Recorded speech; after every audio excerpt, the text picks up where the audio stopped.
Hello everybody, I'm going to make a quick disclaimer before I mention anything else in this video. I have recently had dental surgery that I am still recovering from. This is distracting, so just don't look. Okay, hello everybody and welcome back, or welcome to my channel if you're new here.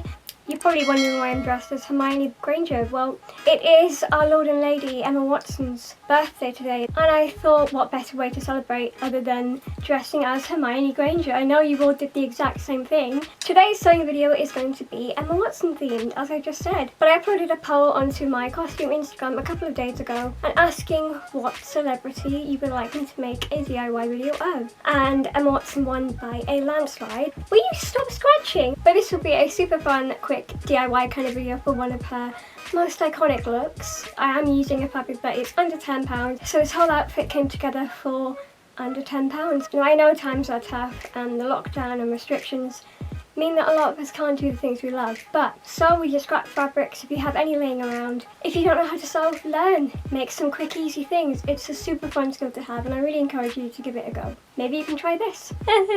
This looks ridiculous in the dress as a Hogwarts student. So with a swish and flick, I'm going to get into this video. My fabric arrived. Look how lovely and red it is. Ooh. I always get my jersey from one supplier, which is on eBay, which is kind of risky for colour, but I've trusted them, I've bought from them many times, so there's nothing wrong with buying online sometimes, okay? It's this lovely, slinky and not too thin, not too thick, and it's vibrant, and I love the way it falls on the body, so I'm really excited to be using this fabric again.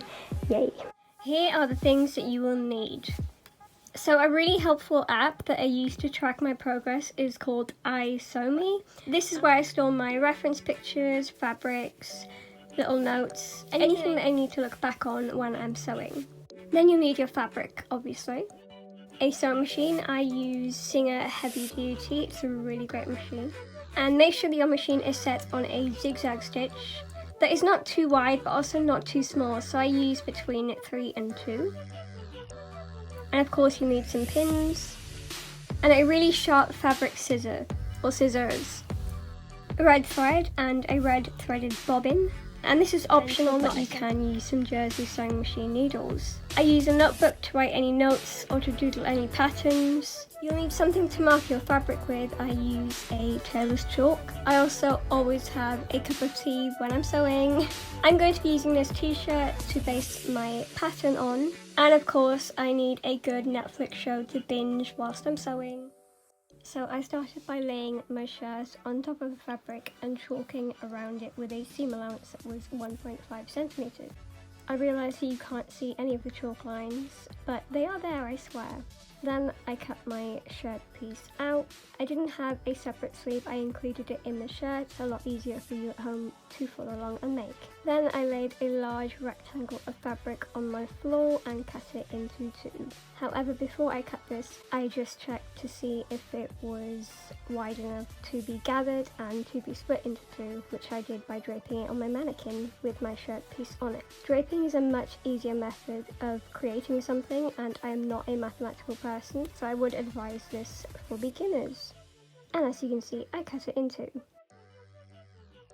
Then I pinned down 15 centimetres at the front and sewed along that line.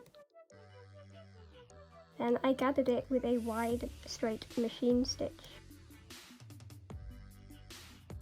I use a zigzag stitch to stitch all of my seams, which enables the fabric to move and stretch.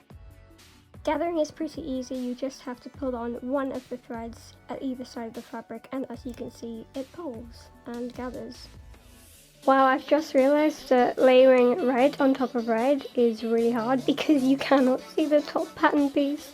The back is a bit odd to construct and even explain, but I'm putting this top piece, oh hi finger, this top piece here, but then I'm going to be moving it over slightly so it's just sort of, the shoulder seam here will be along this line, then I'll be cutting down that line to be the centre back, and then this here will be flared out, but it will still have these sleeves, but no neck hole, so I'll be moving it over a little bit.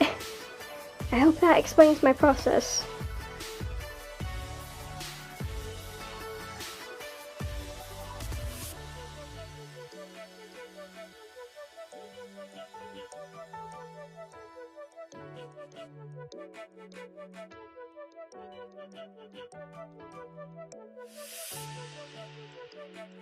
Now don't worry about leaving a seam allowance because the seam allowance is already in the pattern for the top that I made earlier.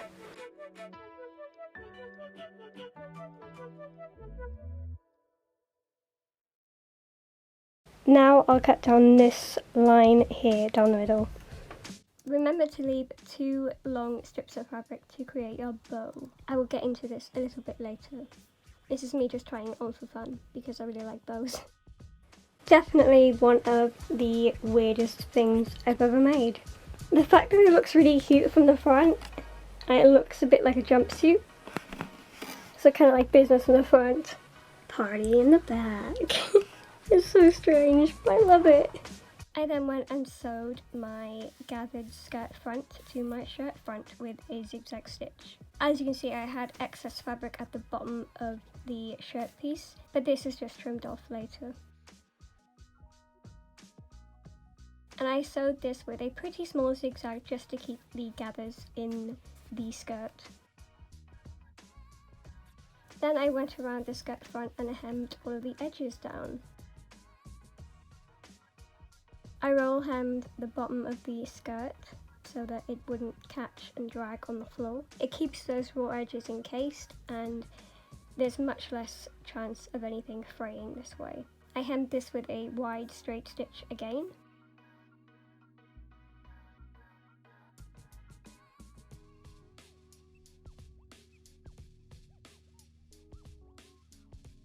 Then I stitched my shoulder seams together with a zigzag stitch.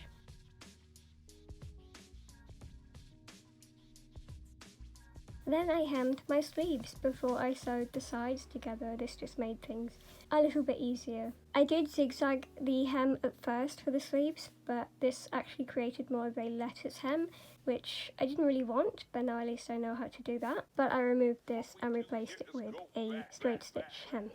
Then I sewed all of my sides together with a wide zigzag stitch.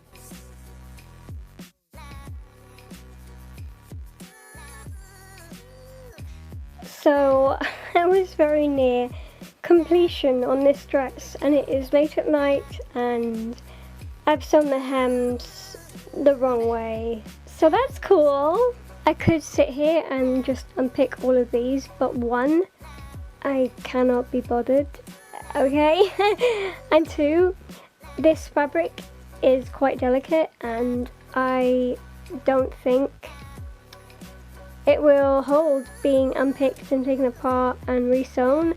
I hate myself for doing this. I mean, A, this is only for a YouTube video, and B, but then I should be more professional when making my YouTube videos for you guys to follow along. But you know what, we all make mistakes and it is really late at night, and if I was making this to, you know, wear outside, I would probably recut this piece, which I don't have enough fabric for, and I'm obviously not going to buy more because of the lockdown. Alright lads, so I figured something out, and that was to basically, I don't know if you can pick up on camera because everything is red, but I zigzag stitched the raw seam allowance down. It doesn't look too bad, so there's that. Now I'm sewing the side seam in, and I'll figure out what to do with these raw edges, I think, in the morning. I think I may just fold them over and rehem that. It's only one side, thankfully, but I do not have the brain space to finish this all tonight. So the construction time of this dress will be 1 day and a bit. It's so surprising because tiny, weird little projects like this often have my worst mess ups, and then my massive ones often go very smoothly. So yeah, I mean, at least it's teaching you all that mistakes happen and it's okay. They can be fixed, but they happen. Remember those 2 long bits of fabric that I told you to leave? Now we're going to create the belt. So I sandwiched them together and zigzag stitched around all of the edges minus the bottom edge, because this needs to be left open so that you can flip the belt inside out, or right side out rather.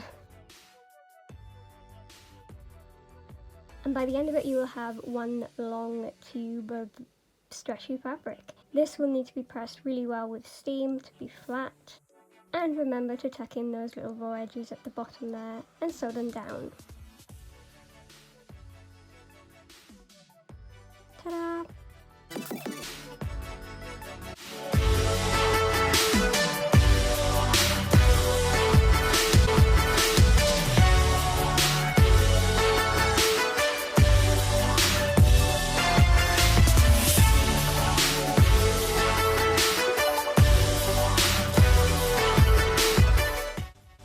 Alright, can we have a round of applause for how good this turned out?